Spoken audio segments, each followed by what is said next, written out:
dunida maanta dareenna ayaa duraya oo nabadii ayaa qalqal ku jirta marka la fiiriyo quwadaha waaweyn sida ay maalinba u soo saarayaan fariimo cadaawadda iyo colka dhiirigelinaya taas oo caalamka qaarkood u horseedaysa xasilooni darro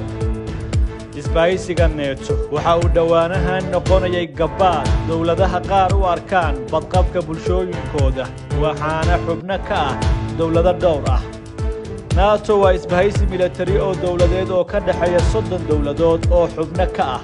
28 ka mid ah wadamada xubnaha ka ah isbahaysiga difaaca ee NATO waxay ka soo jeedaan qaaradda Yurub halka labada kale ay ka socdaan waqooyiga Ameerika isbahaysiga kan waxaa la aasaasay oo dhidibada loo taagay 4 bishii Abriil sanadkii 1949 waxaana lagu aasaasay magaalada Washington ee waddanka Mareykanka xarunta ugu weyn ee isbahaysiga waa Brussels oo Belgium ku taala aasaasiyaasha ugu tunka weyn waa Mareykanka boqortooyada Ingiriiska Faransiiska Norway iyo Talyaaniga halka xubno kalena ay qayb ka ahayd aasaaska isbahaysiga kan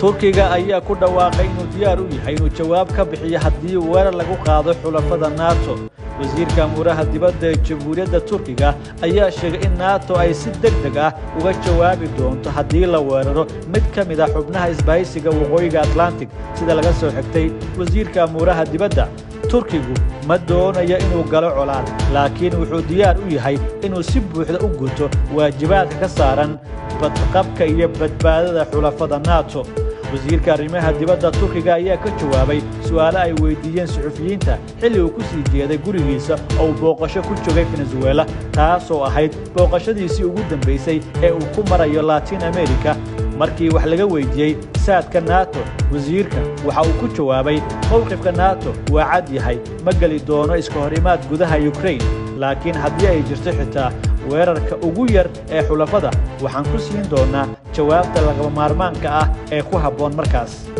waa in la ogaadaa in Turkigu uu isku dayayo inuu muujiyo dhexdhexaadnimada mowqifkiisa ku wajahan duulaanka Ruushka ee Ukraine si kastaba ha ahaatee hubka iyo rasaasta ayaa weli Turkiga laga keenaa dalka Ukraine waxaana maalmo ka hor la ogaaday in Turkiga uu hawada ka mamnuucay inay soo galaan diyaaradaha militariga Ruushka taas oo barbar socotay xayiraadda ka dhanka ah Moscow si dunidu ay u muujiso cambaarayn caalami ah oo ka dhan ah duulaanka Moscow ee Kiev